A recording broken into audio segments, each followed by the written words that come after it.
Hey guys, it's Dr. Steve, and welcome to Executive Zen. I am your host, and we are now 31 weeks into our show, and we're relatively new here on Facebook, though. And I want to thank all of you who have commented on the show and shared your feedback with me and with the rest of the world. We appreciate that. Please, during the course of the show, feel free to jump in and share your thoughts with us. We're going to have a great conversation with a really fascinating and amazing person, and you're all welcome to jump in and become part of that conversation if you'd like. Today we're going to be talking about persuasion and about language and about how we as human beings have the capacity to influence others in an ethical way through the way we choose to use our language. And I've got somebody who's going to be joining me momentarily who's got a lot to say on the topic, who's one of the world's truly great leaders in that area, and who coincidentally we just both recently discovered that he is on a registry of American gurus. So we've got a legitimate American guru with us here today. So I'm pretty excited about that. I'll introduce him to you in a second. First, I will say this. As most of you know, my work revolves around how we communicate with ourselves and how we communicate with others. And my background in hypnosis and NLP are the tools or the foundation for which I've come to understand that we think in certain predictable ways, whether we like to believe it or not. There are things that we can say that can influence others, and things we can say that don't influence others. And likewise, there are things we say to ourselves that influence us or don't influence, or demotivate us versus motivating us. And the guy who's going to be joining us here in just a couple of minutes has some really powerful tools to share with you if you happen to be in sales or in leadership, and you want to be thinking about how your language might be inadvertently demotivating you, the things you're saying to yourself. This will be a great conversation to have. So, ordinarily I spend 5 minutes or so in preamble before I invite my guest, but it just so happens that the person I'm inviting in to join me now is a friend and somebody I admire, and somebody who's got a lot to say on the topic. So I don't want to delay that process any longer. So rather, what I'm going to do is I'm going to introduce you to my guest, and that is Ross Jeffries. So for those of you who don't know, Ross Jeffries is a master hypnotist, an NLP trainer, and an author who's helped over 100,000 people realize the power of language to heal, to persuade, to influence, and to turn their stumbling blocks into stepping stones.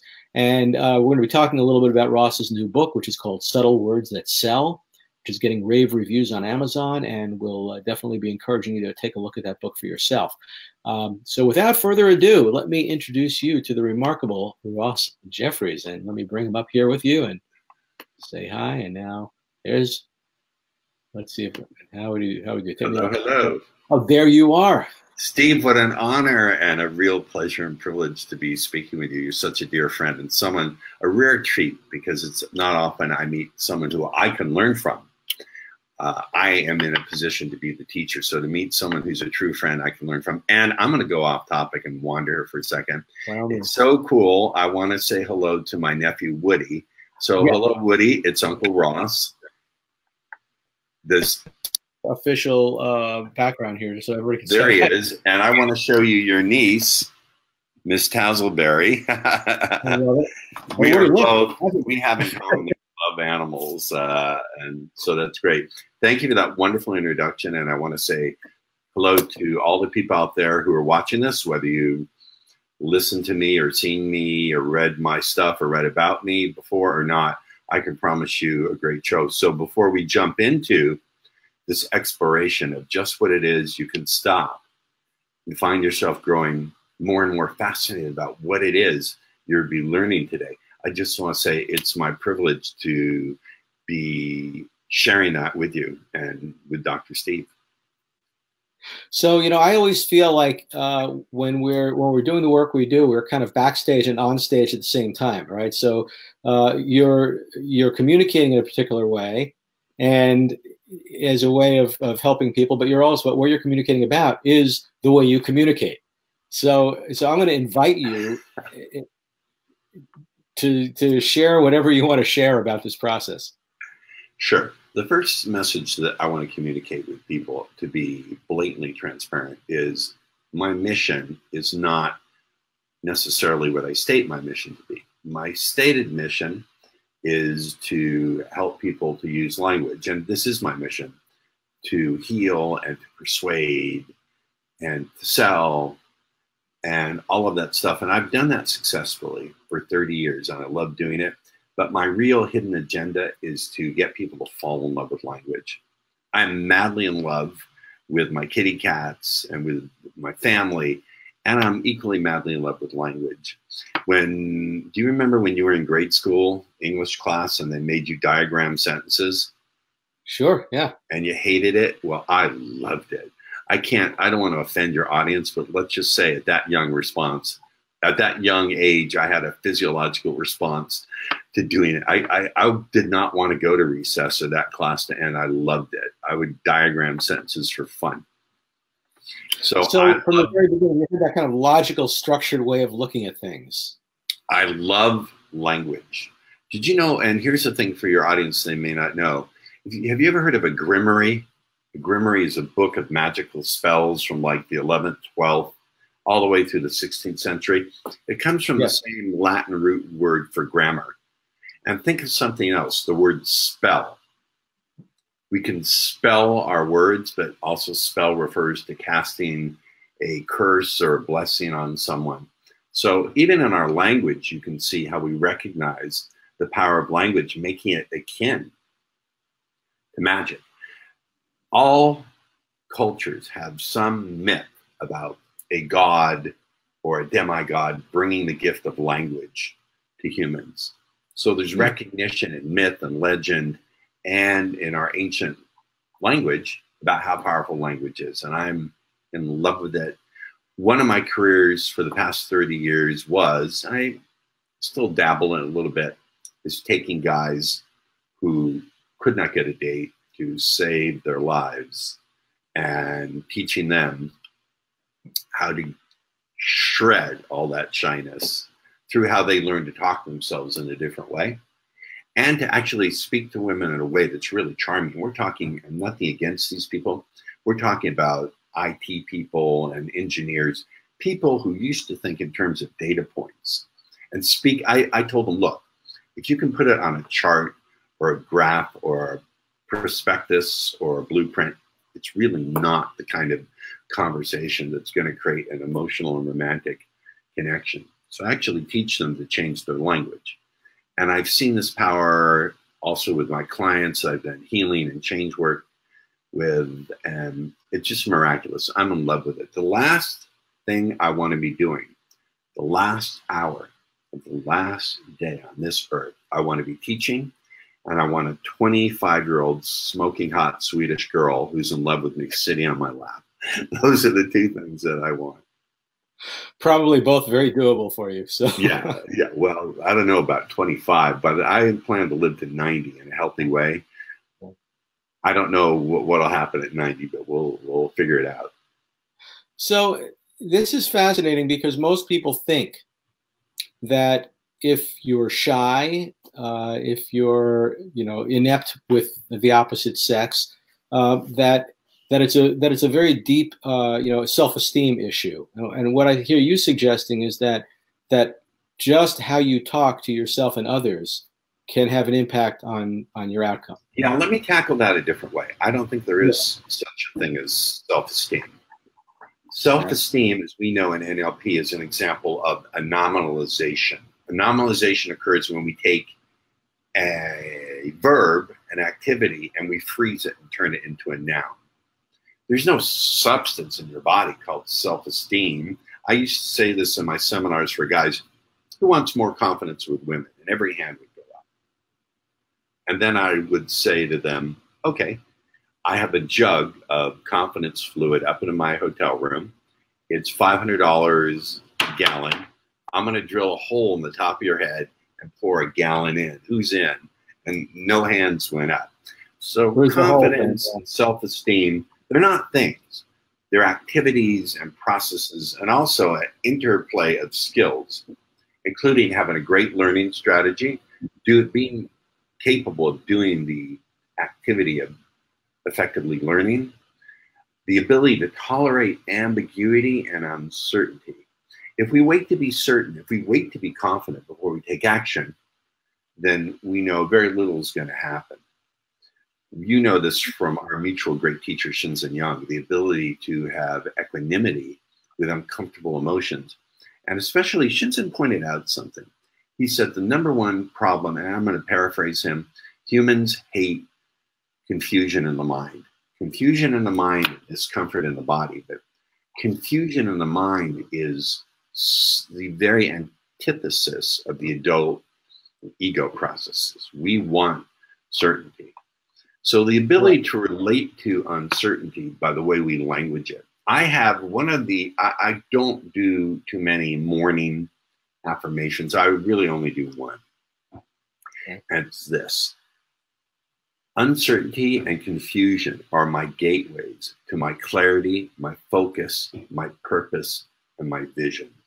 I'll just think for a minute. If you could take that process of being uncertain and confused, and rather than look at it as a block, say, no, it's a gateway to exactly what I need to go where I want to go in my life. What a transformational bit of language in there.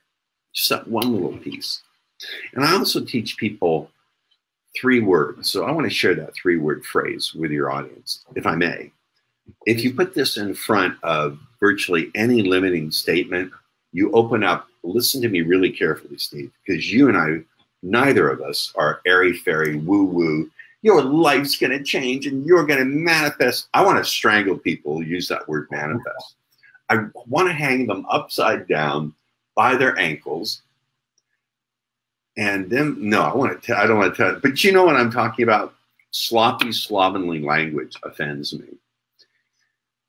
And that said, if you have a self-limiting statement like, I am lazy, or I can't make my outreach calls consistently, don't say, I am a consistent caller, or I am a success. That's stupid.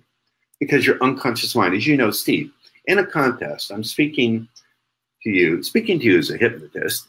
Here we go, using scope ambiguity. Speaking to you as a hypnotist, because hypnotizing hypnotists can be tricky. We're using scope ambiguity there. Speaking to you as a hypnotist, in a conflict between the conscious and the unconscious mind, which one of those is going to win? Subconscious always wins. Always. So the unconscious mind, you call it the subconscious, same thing. Same set of processes, because it's not. If you say, I am a powerful speaker, there's a few things wrong with that. First of all, your unconscious mind has thousands of examples of you not being that, and it's going to know the F you're not. And we're going to have an internal conflict. So if you've ever felt, I would ask your audience, whether they're watching live or just amazed by this brilliance coming across in a recording. I don't know why people say it. Why do people say a perfect person like me comes off as arrogant? I don't know. You can now easily, quickly, and naturally realize that I'm not making a guarantee here of success. But if you put these words in front of it, if you say, up until now, I didn't make my consistent calls, or up until now, I lacked the skill of being a fun, effective public speaker. What happens there? Those words, up until now, are binding it in time. They're saying, okay, unconscious mind, I recognize I had a problem. So that removes the need to have a fight. But the second thing it does, you know this as a hypnotist, the unconscious mind has no sense of time. The unconscious mind, past, present, and future, are happening all at once. This is part of the structure of a trauma. For the traumatized person, the trauma is happening right now. Would you agree with that? Absolutely. So when we say up until now, we're doing a couple of things. We're binding it in time. We're saying it's in the past. Does that guarantee success? No. But it opens up the neurology. It opens up the neural pathways for new possibility and the claiming of new skills and learnings. Notice what I said. I didn't say up until now I was a bad speaker and now I am a great speaker. I said up until now I did not have the skills of being a great speaker, and now I claim my learning of my skills. Because the mind works on repetition, familiarity, and momentum. if we don't give the mind a direction to go as far as acquiring skills and doing activities, we're giving it no momentum. It's just going to sit there. Is this making sense? And I don't want to overwhelm your audience too much. So do we need to? No, what I'm hearing you say is that and this is, I think, the sloppy language within which what we all live, that somewhere inside of our, the deeper part of our mind, we're kind of repeating to ourselves over and over again, I'm not good at this, I can't do that, I'll never achieve this, I'll never achieve that. And that's because, as you said, the subconscious cannot distinguish between past, present, and future. It's all happening at the same time. Therefore, by my saying it, and there's a quote I want you to share with us that you shared that blew my mind before, but it's germane here. So in a second, I'll have you say it again. This idea that we're basically reinforcing this reality that's not really a reality. But when you say up until now, as you said, you're freezing it in time. Now it's like this state of being has had reality up until now, but it doesn't have to continue to have reality. Yes, and the implication. Well, and also, as we know, dealing with neuro-linguistic programming, we deal a lot with implication of language. Within that statement is the implication that it's no longer the case and it no longer has to be that way. Does that make sense? Without and I believe, and being very rigorous, as our teacher Shinzen has taught us to be, and you're a rigorous thinker anyway. I can't claim that there's scientific evidence to show this, but it's a good guess on my part that you actually are opening new neural pathways. When you say up until now, you're opening up pathways to learning. I do believe in this, and I don't believe we only use 9% of our brain. That's such bullshit. First of all, how do you measure percentages of brain? And that's not what the study said. I know this because my sister Marion was the PhD candidate that the guy, Dr. Albert Moravian, who did that rat brain study, actually did. She compiled that research, believe it or not. Really? Interesting. Like 40 years ago.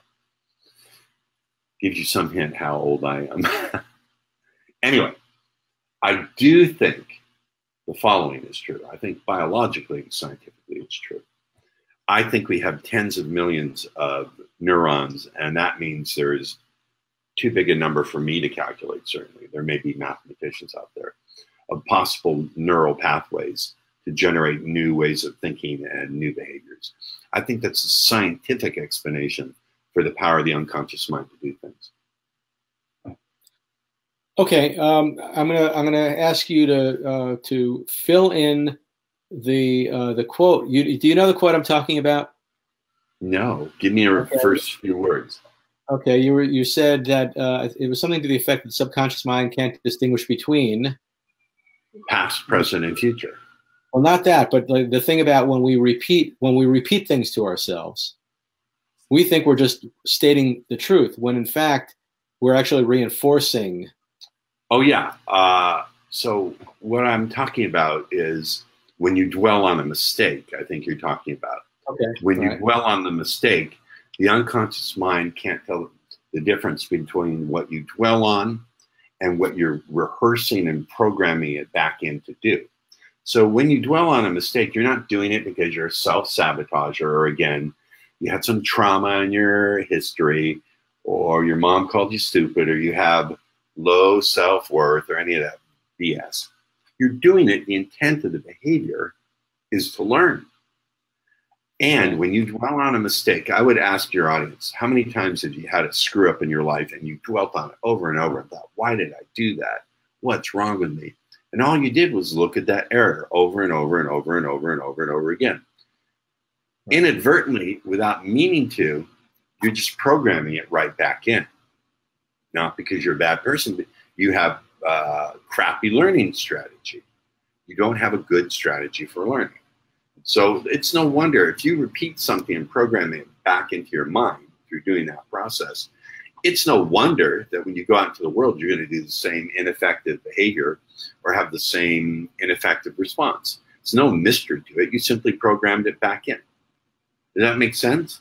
So people don't need more confidence. They need a better learning strategy. Okay. And we do this. So I make a mistake, or let's say I go out and I give a talk and it doesn't go the way I want it to. And I find myself ruminating about all the ways I could have done it differently. And I start feeling all those unpleasant, uncomfortable feelings. And I feel like here's my formula. Okay. The first thing I do is I don't go from, I hate these words, negative, positive. They're so sloppy. I don't go from the very, very unuseful state to a super useful, yes, yes, enthused state. I get to neutral. I want neutrality first. I have shitty days. Believe me, usually Monday mornings. But I don't try to get to positive and happy and supercharged. I get to neutral. And the way I get to neutral is first I sit down and I meditate. Without a meditation practice as a complement or an integral part of your daily practice, I think you're really missing out. Even if it's 13 minutes, to be honest, I just meditate 13 to 20 minutes daily. Sometimes it's good. But a great way to get to neutral is to meditate. So I want to get to neutral. Now, if you want to begin to start programming in some better stuff or to look at a more dissociated way, I have a self-hypnosis practice. Now, if I don't, unless I'm missing my guess, you have self-hypnosis programs, do you not? I do, yeah. So if you can learn to put yourself in a simple self-hypnotic state, it's from there that you look in a way, in a dissociated way at what happened. The first thing that I insist when a coaching client calls me or we do a video session, live video session, or they drive down to San Diego, because people have to pay to come see me here. Unless they want to pay me 6 figures, I'm not flying anywhere more than an hour or 2 hours. It's not that I'm afraid to fly at all. I'm not. I love the process. But anyway, that's neither here nor there. First thing you look at is, what did I do right? What worked? Because we have such an orientation in our culture to look for what didn't work. So what did you do right? What did you do right with your preparation? What did you do right with any of your behavior? What did you do right in terms of the way you did things sequentially? Because when we do an activity at which we're excellent, there's what we do in preparation, there's what we do in sequence. I watched you put on a masterful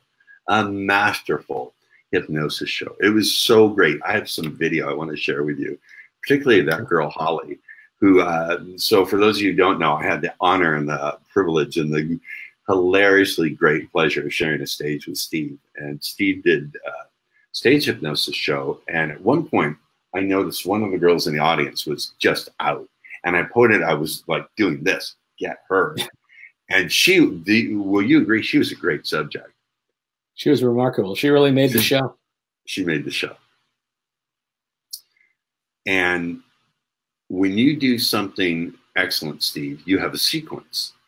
There was something you did to prepare, but you have a sequence you follow throughout the show.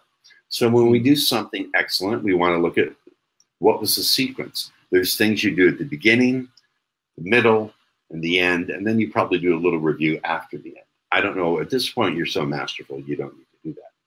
And then there are things that we do, and I want to use a big word, and then there are no big words, only small minds, or minds that have a lot to learn.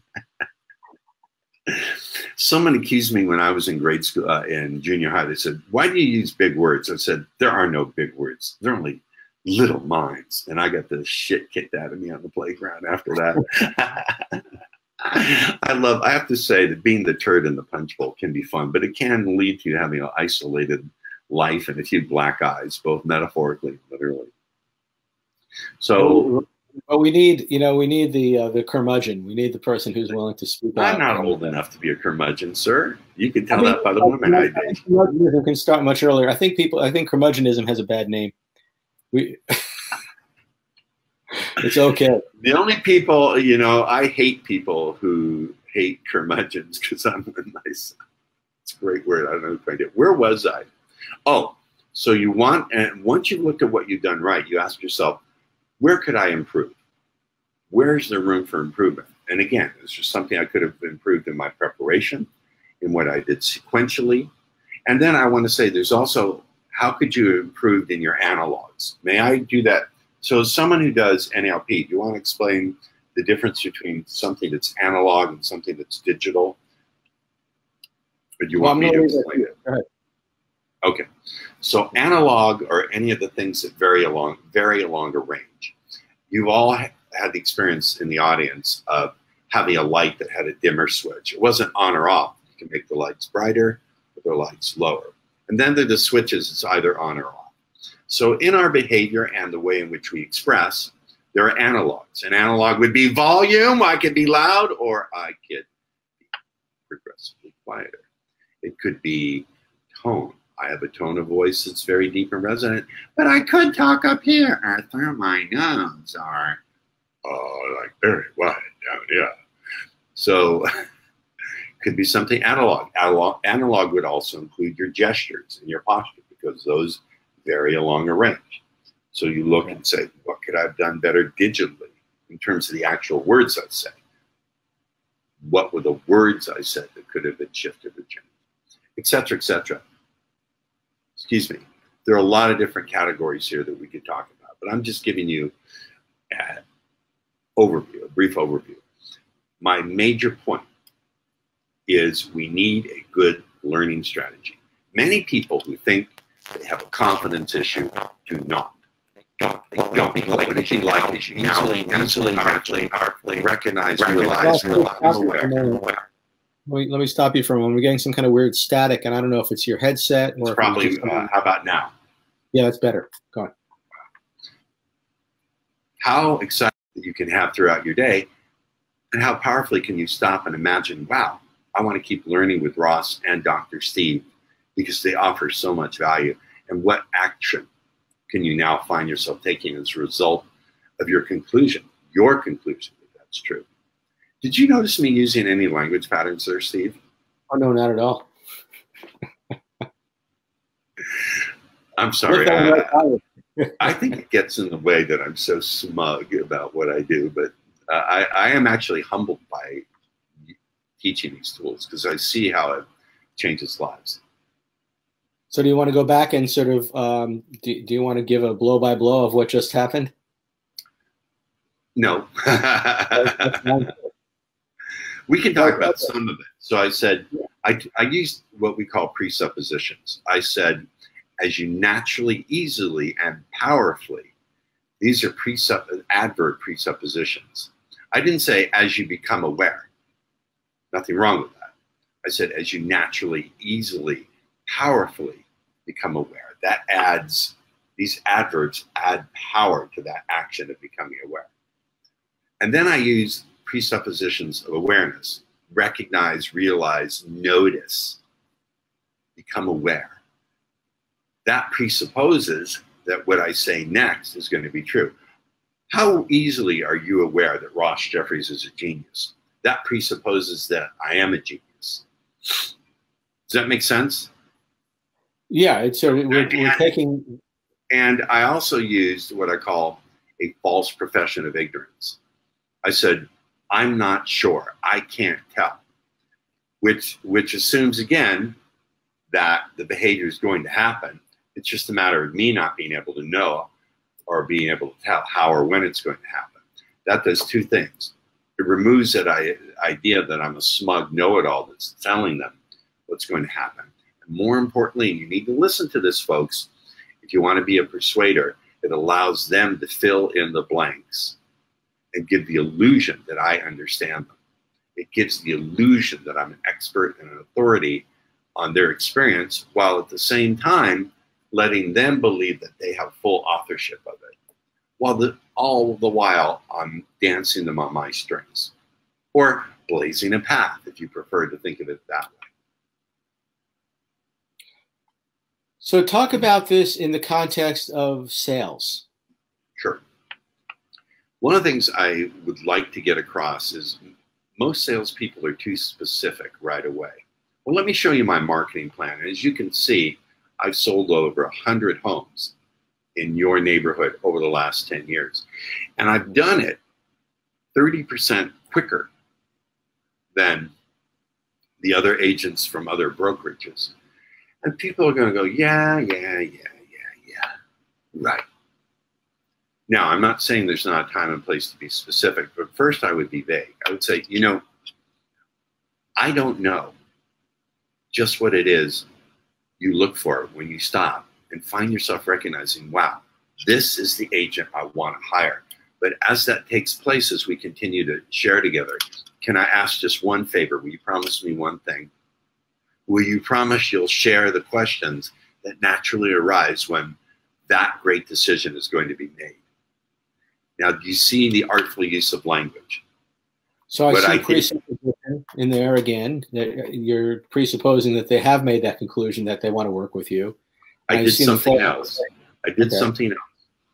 I used what I call implied relationship verbs. I said, I don't know as we share this process. Now I said, we share. Instead of, I don't know as I present this marketing plan to you. What's the difference between sharing and exploring together and me presenting something to someone? Well, when I present something to someone, it's something I'm doing to them or at them. If we're sharing an exploration, it implies a relationship. Do you share something of importance with someone you don't trust or don't have a relationship with? No, that's really interesting. I hadn't thought about that. That's cool. No. And later I say, will you make me one promise? Do you make promises to people who you really don't know that you intend to keep? I said, will you promise me you'll share the questions that naturally arise when a great decision is going to be made? What am I doing there hypnotically? Steve, you know this as a brilliant hypnotist. If there's a behavior we know the client is going to do, we incorporate it into the suggestions that we want them to take on as real, correct? Correct. So we know in a process of selling, that client or prospect is going to ask questions. We may as well define the meaning for them of what asking questions means. Remember I said, will you please share the questions that naturally occur when a great decision is going to be made? I'm giving them a post-hypnotic suggestion that every time they raise their hand to ask a question, it means they're going to make a great decision. Not that they're cynical or that they don't believe me. You see the frame we're setting there? Yeah, otherwise people tend to kind of assume that their question, well, you as a salesman are often assuming that a question is objection. An objection means a person is moving further away rather than closer to the decision. Actually, when I hear an objection, I hear the sound of a checkbook being whipped out. Okay, well, because why would anybody object unless they were looking for more information? No, I reframe objections. Can I tell this story? How much time do we have? Do we have a few more minutes? 15 minutes. Huh? About 15 minutes. Okay. So 20 years ago, I had one of my dating coaching clients who's pretty clueless, but I took them to this restaurant where they had an outdoor area, like a patio. And I was trying to coach him. He was uncoachable that night, at least. So after 3 or 4 hours of him striking out pretty badly and not listening to me, we go outside in the parking lot. We're waiting for our taxi. And I looked, I saw a really hot young woman standing 10 feet away. I said, look, there's a lovely lady waiting for her cat. Now, I don't know, for some reason it went in the wrong way. And she said, look, there's a filthy, and she let loose with a stream of profanity that would make a sailor blush. It included things about dead relatives and me doing things that were anatomically impossible to myself. And my student got very angry. He went to charge at her. He turned red in the face. He went to give her a piece of his mind. I clotheslined him. I said, no. She can come from wherever she wants. We decide how we respond. Then I turned and I looked at her. I said, look at her. She's someone's sister. She's someone's daughter. She's someone's best friend. Somewhere, she's deeply loved. Now, that broke her pattern completely. I broke her pattern. She was expecting me to yell at her or slink away or apologize. I broke her pattern completely. She ran over and threw her arms around me and kissed me on the cheek. I would have liked it elsewhere, but that's another story. And said, oh, I'm so sorry. She burst into tears. That was the most beautiful thing I've ever heard. I'm so sorry for what I said. It's just the guys have been grabbing my butt, saying the most profane things. What's your name? I said, Mr. Wonderful, here's our cat. Goodbye. The point of the story is I interrupted her pattern, and then I reframed the meaning of the conversation, of the interaction. So my thought that I want to give is her first response. One of the takeaways you ought to take away from that is I don't take a prospect's first response to me, objections, if you will, as written in stone. It's only a reflection of whether thinking, feeling, or believing in that moment. It's subject to change. Because you see, her response to me wasn't written in stone, and it wasn't about me. It was a reflection of the way she'd been treated that night. So because I didn't take it, it wasn't about me. I didn't even make it about her. I didn't say she's a bitch or a terrible person. I thought, here's a human being doing the activity called suffering, doing the activity called anger. And because I didn't make it about her as a person or a character flaw, I saw the activity, the flow, as our teacher would look at it. I was able to not take it as her first response, which enabled me to interrupt her pattern. That was technique one. Technique two, to reframe the meaning. But that was only possible because I had the right perspective. This is why I say objections, never take them as the first, as written in stone. They're only a reflection of what that person is thinking, feeling, believing in that moment. They're almost always subject to change. If you don't have that belief, then all the objection busting techniques, including my own, won't work as powerfully. This is the difference between me. Unlike the other teachers, I teach the beliefs that power the techniques. That's one of the, and also my stuff I think is not cliche. It's different. You've never heard it before. You've never seen it before. It's coming from outside the box because I'm coming from a different field than the sales field, even though I've been teaching that for quite some time. I'm using the stuff that I learned and I taught guys. So I'm coming from outside the field with a new perspective.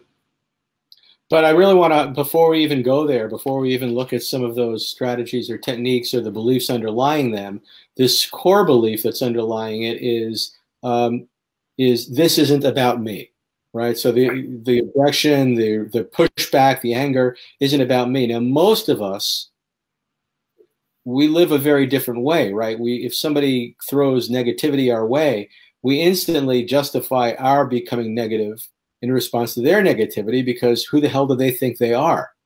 And so we end up, and then we never get to find out that there could have been another way. We never get to find that out because we're so reactive. You know, I think I learned this from my mom, but I had a woman who said to me, you know, you are really interesting and unique, a unique man. I said, what do you mean? She said, you really listen and you deeply care about other people, but you don't give a F about what people think about you. She said, it's really intimidating and it's really sexy. And at that point, other things happen. But I think that's a great way for a decision service technician. This is why I tell salespeople they are. They're decision service technicians, because you're never selling your real estate. You're not selling your service. You're selling decisions and good feelings about decisions.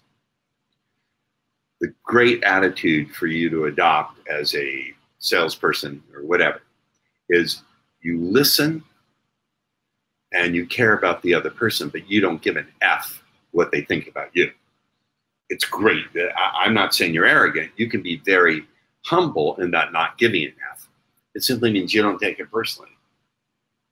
Does that make sense? You care about the other person. You listen to what they're really saying, and you show that you're listening. But at the end of the day, you don't give an F what they think about you.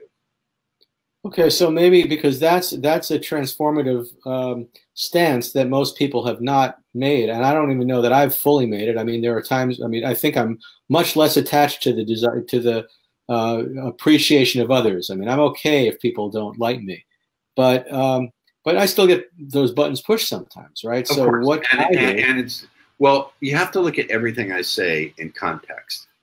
Okay. In the context of people I love and care for, my family, my friends, it makes it, I care deeply about how people think about me. You understand? Because they're my loved ones. They have great value to me, and I bring value to them, and I love them. I would take a bullet for them. But someone who doesn't really know you, someone in a sales situation, a client or potential client prospect, you don't really know them. Who really, at the end of the day, cares? Yeah, you want them to give you referrals, et cetera, but to really let it rattle your sense of who you are, that's just absurd. It's absurd factually, and it doesn't make any sense. Now, nothing wrong with absurd. Did I say nothing? Nothing wrong. My mother would roll in her grave. There's nothing wrong with absurdity. I often say never underestimate the power of the absurd and the ridiculous to break through absurd and ridiculous limitations and self-imposed barriers. But in this case, it's absurd in an unuseful way. Look at me dropping these value bombs and little sound bites. I learned this doing TV talk shows in the early 90s when I was provoking producers, talking about how I'm the world's greatest seducer. We have a little feedback there. Can these people who are watching, I'm looking at the reactions, I'm seeing people are watching it. Are they watching us live on Facebook? You know what? That's a good question. They are watching us live on Facebook. Are they able to ask questions or give comments or? Well, that's a great question. Yes, they are able to, although unless I'm reading this wrong, I'm not seeing any thus far. So I'm seeing a lot of thumbs up and likes and loves. And a lot of cool people have joined us, by the way. Some of How about comments from the women about, man, this guy's gorgeous. Look at his hair and his eyes and his intelligence. Okay, we'll invite that for all the women if you want to share your lust for Ross, by all means. I'm booked. I'm not even taking applications till summer of 2019. Sorry, ladies. Okay, good. But what I do want to do, though, because I mean, like I'm staying a little bit in this kind of realm of business, in the realm of sales. A lot of people, I think, are entrepreneurs. A lot of people who are with us right now, they're entrepreneurs. They're salespeople. They're professionals, and for many of us, our insecurity, our approval addiction, can get in the way, right? And what you're suggesting is, you know, which is valid, if I weren't affected by that, if I didn't need people to love me, then I could be very precise in my language. I could be very non-reactive when somebody kind of comes at me with negativity, because it's just, you know, what's the big deal? I could just like, you know. I don't even see negativity. I just see response. Okay. So the response that woman had was, like, it wouldn't have mattered what the response was. Like any response they give me is just information I can use, and this is a sloppy word, I apologize for being sloppy. Energy I can read. Momentum. I'll put it this way. Anything they give me is momentum I can redirect. Think of Tai Chi or Aikido. Where you take their momentum and you turn it around and use it against them or in a way you want them to go. I think it is that. Now, let me be clear. If someone I love and care about is angry at me, then I care, but I refuse to accept labeling. If someone starts calling me names, saying you're an idiot, you're a jerk, whatever, I stop them and say, stop. The more you name call me and the louder your volume, the less I can hear you. Point out the behaviors you don't like and ask me for what you want, not for what you want me to stop doing. And 9 times out of 10, I'll give you that gracefully and gladly. So I either only associate closely with people who already know that skill or who are willing to take it on. If they're not willing to take it on or just can't get there, then they don't get close to me. They don't get into my inner circle. I cut them out and I cut them off. Yeah, and this is a good thing for business. It's a good rule for business. Although in business, you're going to confront people who are maybe not the kind of people you want to have, sharing your family dinner with. Fine. But that's fine. Use a pattern interrupt. One of the things I'll do is the angrier a person gets, I call it Spocking, S-P-O-C-K-I-N-G, after Mr. Spock from Star Trek, the guy who was always cool, never showed emotions. The angrier the person gets, the more calm and quiet I get. So if they're letting loose something, I'll say, I'm sorry, I'm not getting your point. Like, what are you trying to say? And they'll get angrier and angrier. And I'll say, I'm sorry, I'm still not getting it. What do you mean? And if they tell me, go shove your so-and-so, I'll say, well, how do I do that? and just finally, they punch themselves out and they just get exhausted. I said, well, now that's obviously clear you're done. Let's talk in a calmer way. And they're already exhausted. I learned that skill a long time ago also. I feel like, you know, you need to let people kind of run out of their own steam before you could have any kind of a rational conversation with them. And there's a point at which I wouldn't do it. Like if someone fender bendered me and I took a training this week, I'll tell you about later. And I knew the trainer was going to confront me because I wasn't a little lamb bleeding like all the other little sheep. Bah, bah. I had the temerity to stand up during the process and say, hey, you're coercing her. This is too much. So the head trainer went like this to me at lunchtime and said, come here. And I said, I don't respond to this. What is this? So he got in my face like this close. I said, step back. You're too close. I put my arm out, and I took a step back from him. I said, I don't accept people being that close to me. If someone is bringing anger at you and they're in your danger zone, they're in striking range or kicking range, and you're in a place where you're not physically safe, that's a different story. Then I do take it personally, and because that person is showing me all the signs that they're an actual physical threat. That's a different thing. Completely different thing. Then it's appropriate to have the right reaction and the right response. But even then, it doesn't serve to lose your shit. Okay, so I'm going to just try to bring us back around here a little bit on, you know, kind of wrap this all up in a bow so we could just maybe add a little bit to it. So what we've been talking about really is, in this last segment, is really non-reactivity, which I think from a Zen standpoint is, you know, the ability to stand your ground, to be, you know, affirm your own space in whatever way you need to, and then to take your centered being, the fact that you're not thrown off course, the fact that you're centered, you now have the power, you now have the capacity to respond in a useful way, right? So like in the story about the woman, about that woman, you were not triggered, you stayed centered, and then you were able to respond in a useful way. Yep. Right? In a way which produced results. Now, again, bringing that back to business, you know, let's go to objections again, because you have a lot to say about objections. Right. So let me give you one tool. I have many tools. Let me give you a tool called counterexamples. Many salespeople, no matter what their field may be, hear the objection, I need more time to think it over. Okay.